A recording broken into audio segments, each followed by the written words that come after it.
Good morning students. Last video lecture में हमने exercise 1.3 complete किया है। आज हम 1.4 पढ़ने वाले हैं, लेकिन उससे पहले कुछ बेसिक पढ़ते हैं। Some important results. P implies Q is equivalent to negation of P और Q. So P implies Q का लॉजिकल मीनिंग होता है negation of P और Q.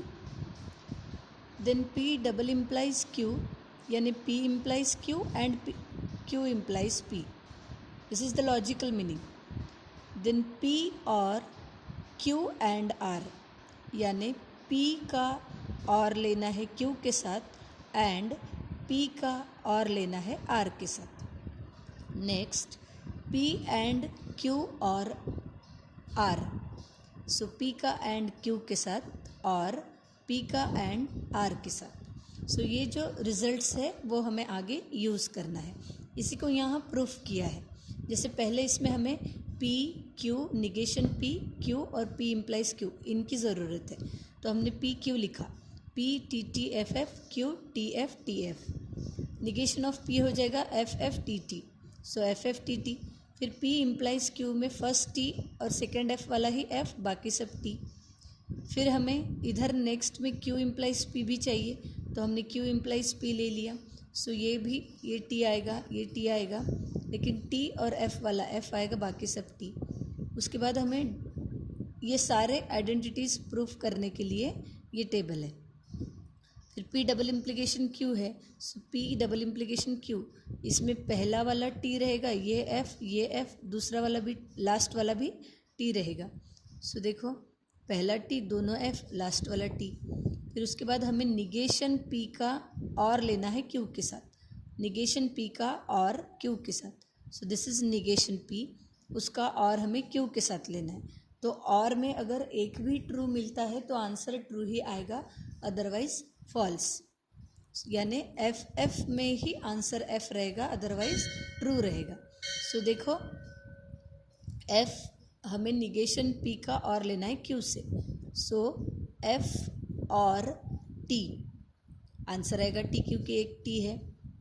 F का आंसर F होता है, T का T और TF का भी T. सो देखो, निगेशन P और Q वाले कॉलम में मिला है हमें TF TT. P implies Q, देखो TF TT.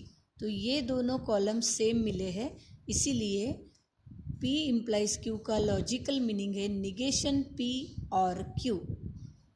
नेक्स्ट P का डबल इम्प्लीकेशन लेना है, वो हमें P implies Q and Q implies P के जितना ही मिलेगा. सो P का डबल इम्प्लीकेशन Q के साथ हमें मिला है T F F T. अब हम लेंगे P इम्प्लाइज Q और Q इम्प्लाइज P का एंड. P इम्प्लाइज Q और Q इम्प्लाइज P का एंड. एंड में एक भी अगर फॉल्स है तो आंसर फॉल्स ही आएगा, यानी उसका सिंपल मीनिंग है सिर्फ TT का आंसर T आएगा. देखो, दोनों TT है तो आंसर T मिलेगा. एक फॉल्स है तो आंसर फॉल्स ही रहेगा, एक फॉल्स है तो आंसर फॉल्स, दोनों T है तो T. देखो T F F T.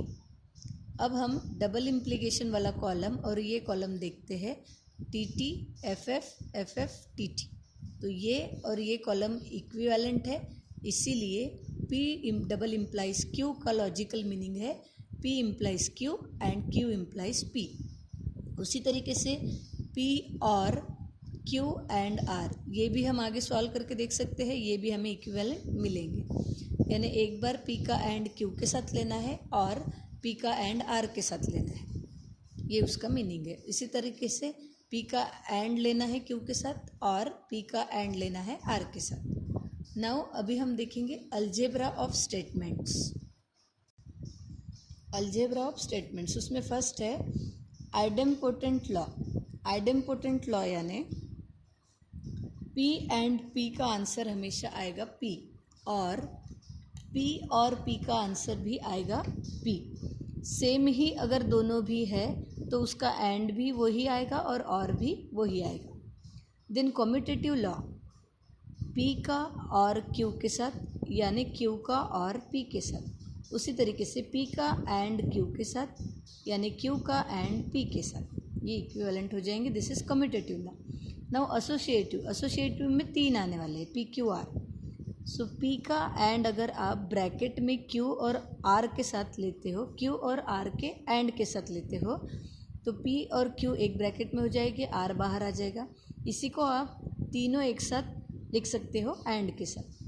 अब और में भी सेम कंडीशन है, P का और ले लो Q के साथ और इस R को बाहर कर दो, या तो तीनों का भी और एक साथ लिख सकते हो।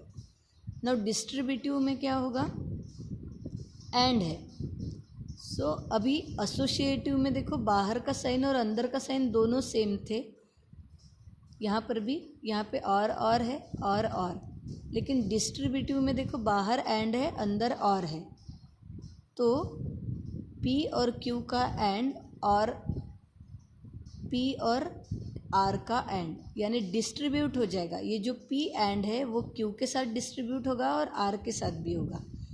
एसोसिएटिव यानी एक साथ एसोसिएट हो रहे हैं वो, लेकिन डिस्ट्रीब्यूटिव में क्या हो जाएगा, P डिस्ट्रीब्यूट हो जाएगा Q के साथ और R के साथ। सो P एंड Q और P एंड R, उसी तरीके से P और Q एंड P और R।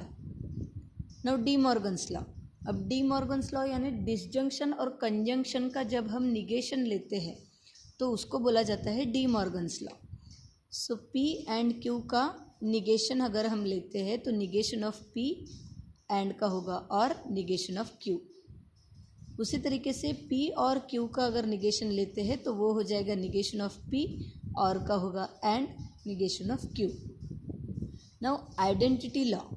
आइडेंटिटी लॉ यानी P and T is equivalent to P, यानी अभी एंड में हमें पता है अगर दोनों T है तभी आंसर T आएगा, अदरवाइज फॉल्स ही आने वाला है। सो देखो ये जो P है इसकी वैल्यू या तो F है या तो T है, तो अगर T एंड T है तो ही T आएगा, लेकिन F एंड T है तो यहाँ पर T नहीं आएगा। सो इसकी वैल्यू डिपेंड कर रही है इस P पर, इसीलिए इसका आंसर आएगा P। उसी तरीके से फॉल्स है, सो यहाँ पे अगर T आ गया तो आंसर फॉल्स आने वाला है, लेकिन यहाँ पे अगर F आ गया, P की वैल्यू या तो T रह सकती है या तो F, तो T अगर है तो ठीक है आंसर F मिल गया, लेकिन अगर इस P की ट्रुथ वैल्यू F है तो F and F is here, F आएगा क्या, नहीं। सो देयरफॉर हमें क्या मिलेगा, आंसर F। सो इसकी वैल्यू डिपेंड करती है एंड F पर। और में भी सेम वैसे ही, और यहाँ पर भी और में सेम आंसर मिलेगा T। Now complement law. Complement law में P एंड निगेशन P। अब देखो P की वैल्यू अगर हमने ट्रुथ वैल्यू T लिए तो निगेशन की ट्रुथ वैल्यू होगी F, निगेशन P की वैल्यू हो जाएगी F। तो T एंड F